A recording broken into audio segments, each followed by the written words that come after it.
Hello students, मेरा नाम है Harvind Sharma. Growth knowledge centre में आपका स्वागत है। चलिए आज स्टार्ट करते हैं क्वेश्चन नंबर 6 से लेकर 10 तक के क्वेश्चन, जो कि आपके आईआईटी मेंस के हैं और ट्रिग्नोमेट्रिक रेशियो में चल रहे हैं। स्टार्ट करें। क्वेश्चन नंबर 6 है आपका, if x equals to r cos theta cos phi, y equals to r cos theta sin phi और z equals to r sin theta. सवाल है आपका x square plus Y square plus Z square की value आपसे पूछी गई है। Question आपको नजर आ गया, x square plus Y square plus Z square की वैल्यू पूछी है। तो सेम केस है, आपको ये जो वैल्यू दी है वो आपको इसके अंदर पुट करनी है। अभी जो क्वेश्चन ले रहे हैं थोड़े इजी क्वेश्चन लेकर के चल रहे हैं, क्योंकि इस लेवल की स्टार्टिंग हुई है, इसलिए ज्यादा डिफिकल्ट केसेस पे नहीं गए हैं। x square plus Y square plus Z square directly value रखते हैं। x स्क्वायर की value r cos theta cos phi का whole square plus r cos theta sin phi का whole square plus r sin theta का whole square. देखिएगा बेटा, इसे open करके रखते हैं। r square cos square theta cos square phi plus r square cos square theta sin square phi plus r square sin square theta. ठीक, पूरी equation में एक चीज कॉमन है, क्या? वो है r स्क्वायर। तो r स्क्वायर यहां पर भी है, यहां पर भी है और यहां पर भी है। तो r स्क्वायर बाहर निकाल लिया। इन दोनों के पास cos square theta plus cos square theta और sin स्क्वायर फाई में से cos स्क्वायर थीटा कॉमन आ रहा है। यहां पर cos स्क्वायर थीटा कॉमन ले लेते हैं। यहां पर क्या बचा? cos square phi plus sin square phi plus यहां पर क्या बचा? केवल sin square theta. Bracket close. cos square phi plus sin square phi की वैल्यू आप जानते हैं 1 होती है। वो 1 वैल्यू यहां पर रखी है आपने। r square cos square theta into 1 plus sin square theta और cos square theta plus sin square theta की वैल्यू अगेन आप जानते हैं क्या होती है? 1। तो यहां से ये बहुत ही इजी सा केस आपका सोल्व होते हुए, एक सेकंड यहां पर कुछ हुआ है, तो इसकी जो डायरेक्ट वैल्यू आई वो कितनी आई? r square. आपका यहां पर आंसर आ गया। क्लियर है? केस आसानी से समझ में आने लायक था और आसान था भी। आगे बढ़े। सिमिलरली एक केस और बिल्कुल इसी के जैसा और देखते हैं नेक्स्ट केस में। क्वेश्चन नंबर 6, क्वेश्चन नंबर 7 पर चलते हैं और देखते हैं।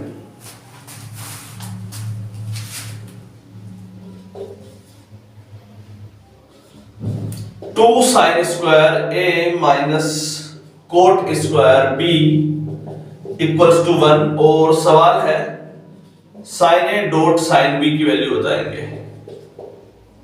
Sign A dot sine B या sine A into sine B की वैल्यू बताएंगे। सवाल ये है आपका। कुछ बच्चों ने कोशिश करी करने की, जल्दी कोशिश करिए इसे और सोल्व करेंगे। 2 sine square A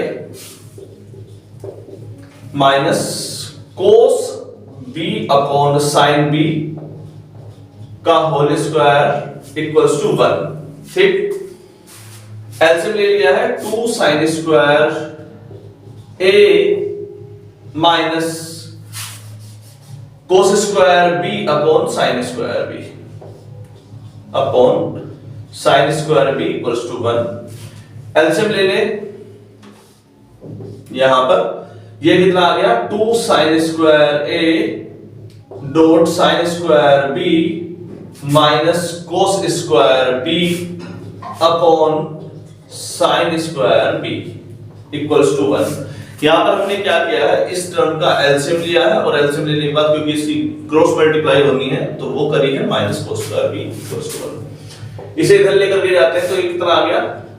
2 sine square a into sin square b minus cos square b equals to 1 into sine square B, तो ये कितना आ जाएगा साइन स्क्वायर बी।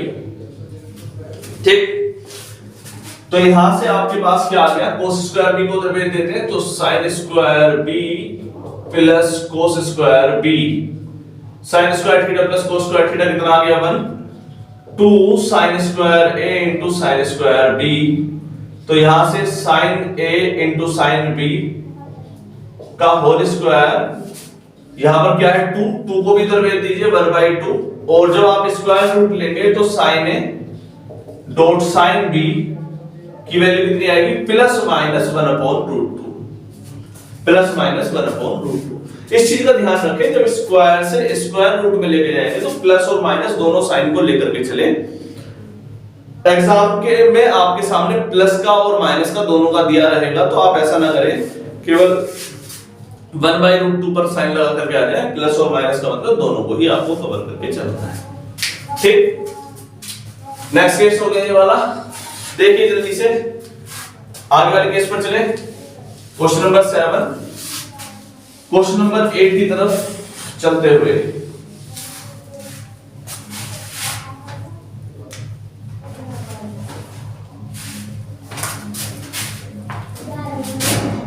चलो एक और आसान सा केस लेते हैं, साइन स्क्वायर ए into cos square B plus cos square ए into sine square B plus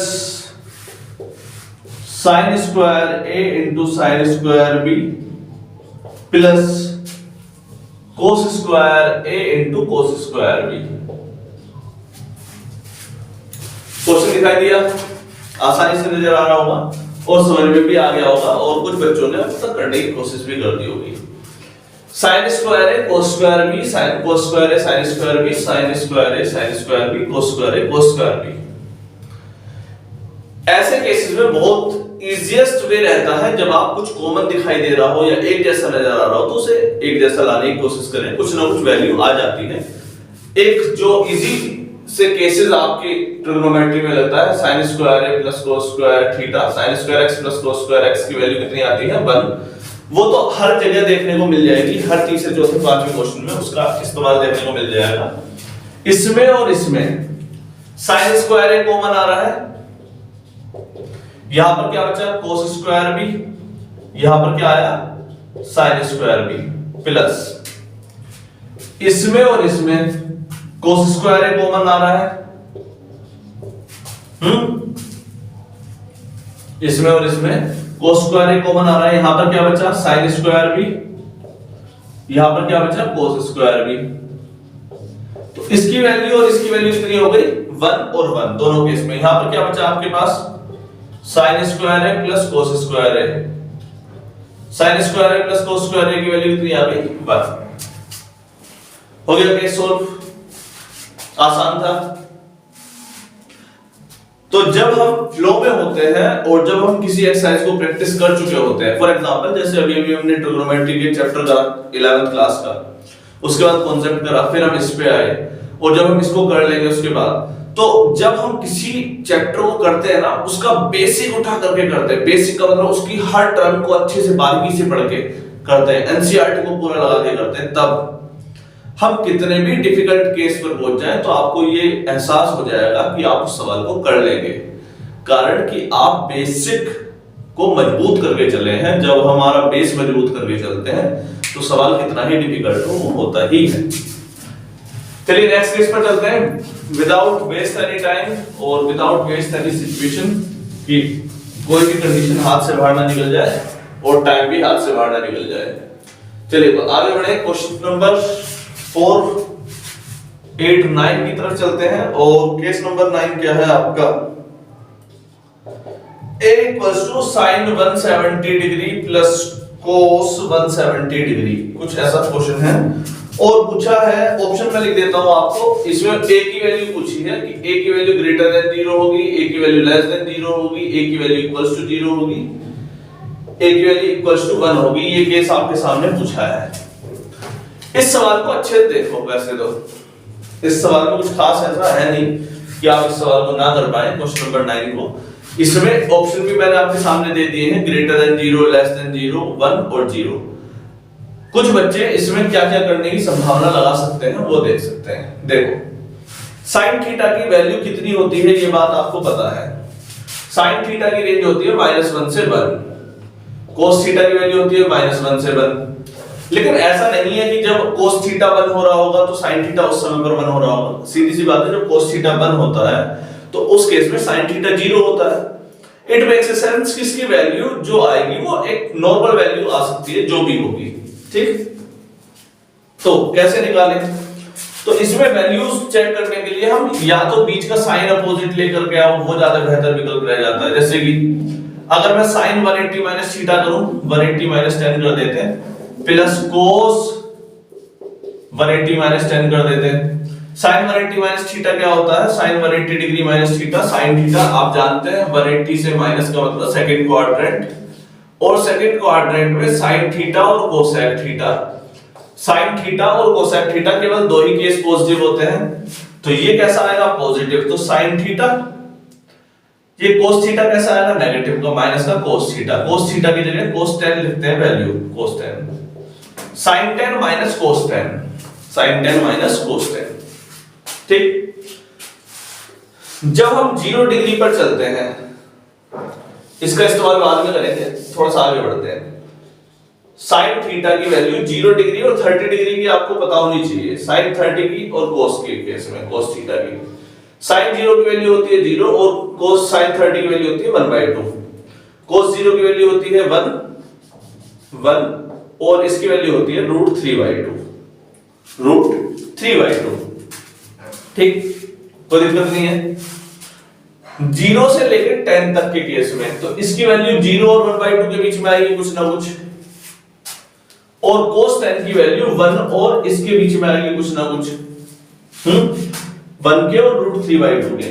तो इसकी वैल्यू एवरेज कितनी आ सकती है? 0 और 1 के बीच में मान लीजिए कि यहां कहीं आ रही है, यहां पर कहीं, यानी कि 0.5 से तो छोटा ही आ रहा है। इसकी वैल्यू, ये वाली जो टर्म है √3, इसकी भी वैल्यू 1.69 के आसपास है अपॉन 2, यानी कि इसकी जो अगर हम चेक करें √3 में डिवाइड करें तो 0.5, जब आप 1.69 में 2 से भाग दोगे तो कितना आएगा? 2 से 1.69 में भाग दो, 2.0, 2 8 जा 16, 0.8 के लमसम आ रहा है। कैसा आ रहा है? 0.8 के लमसम मान लेते हैं हम इसे, कितना? 0.8। तो cos थीटा की जो वैल्यू है 1 और 0.8 के आसपास में आएगी, और sin थीटा की वैल्यू 1 और 0.0 और 1.5, 0 और 0.5 के बीच में आएगी। तो यहां से एक अंदाजा हमें लग सकता है कि इसकी वैल्यू आ रही है, मान लीजिए कि 0 से लेके 0.5 तक, और इसकी वैल्यू जो आ रही है वो आ रही है 1 से लेके 0.8 तक। तो यहां तक एक अंदाजा लगा या एक डिफरेंस नजर आया कि cos थीटा जो आ रहा है या cos 10 की जो वैल्यू आ रही है वो बड़ी आ रही है sin के कंपैरेटिवली। तो cos थीटा की वैल्यू कैसी आ रही है? cos 10 की वैल्यू कैसी आ रही है? बड़ी आ रही है 10 डिग्री के केस में। यहां पर इस केस में इस अंतराल में 0 से 30 डिग्री तक या 10 डिग्री है, तब उस समय पर cos थीटा कैसा है? बड़ा है sin थीटा से। तो समझ में आया? तो cos थीटा अगर बड़ा है sin थीटा से, cos थीटा अगर बड़ा है और वो कैसा है? नेगेटिव, तो सीधी सी बात है ये ओवरऑल वैल्यू कैसी हो जाएगी? लेस देन 0 आपकी आ जाएगी। कैसी आ गई? Less than 0। तो ऑप्शन नंबर 2 यहां पर क्लियर हो गया। क्लियर है? तो सवाल ये सिर्फ ऑब्जर्वेशन बेस्ड था, इसमें डोमेन और रेंज और एक पर्टिकुलर एंगल के डिफरेंस में कौन बड़ा है ये पहचानना है। क्लियर हो गया?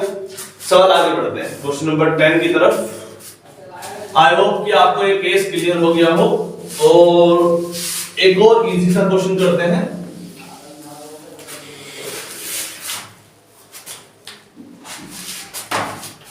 क्वेश्चन नंबर 10,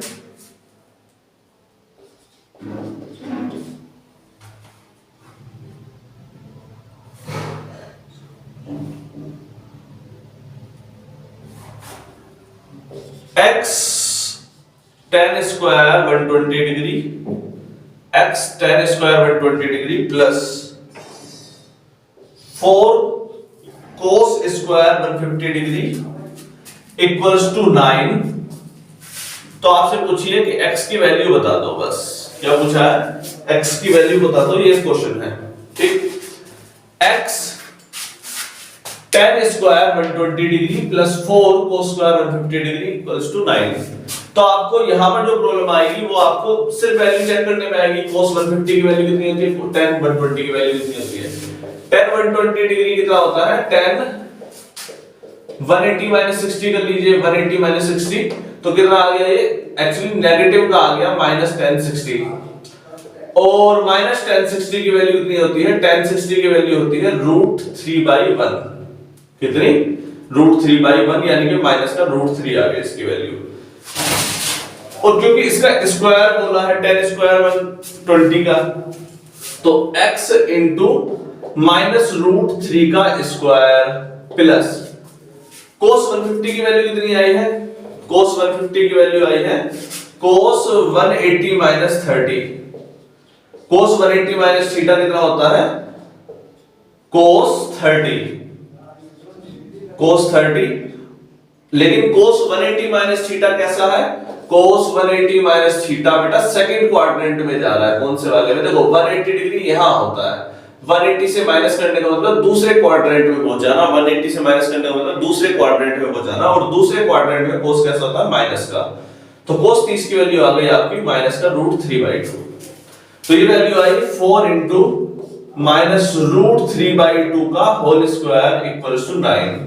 ठीक, x इंटू -√3 इंटू -√3 कितना आया, -√3 इंटू -√3 कितना आया, 3 आ गया।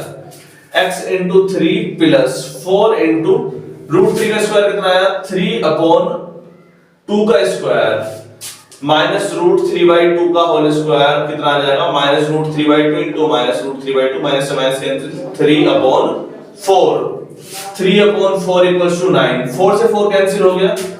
x into 3 plus 3 equals to 9, 9 को इधर ले जाते हैं, 9 माइनस 3 कितना आ गया, 6। तो ये आया x इंटू 3 इक्वल्स टू 6, और x की वैल्यू यहां पर कितनी आ जाएगी, 6/3, 3 2 जा 6, और x की वैल्यू आ रही है आपकी 2। क्लियर हो गया, समझ में आ रहा है, दिखाई दे रहा है पक्का। चलो तो ये क्वेश्चन थे आपके 5 to 10 तक के, और इसके बाद 11 से 15 तक जल्दी वीडियो बनती है, इसके तुरंत बाद ही वीडियो बेटा एक साथ इसलिए नहीं कंबाइन कर रहे हैं क्योंकि वो वीडियो फिर लेंथी हो जाती है, और उस वजह से बच्चे थोड़े से डिफिकल्टी में आ जाते हैं। ठीक।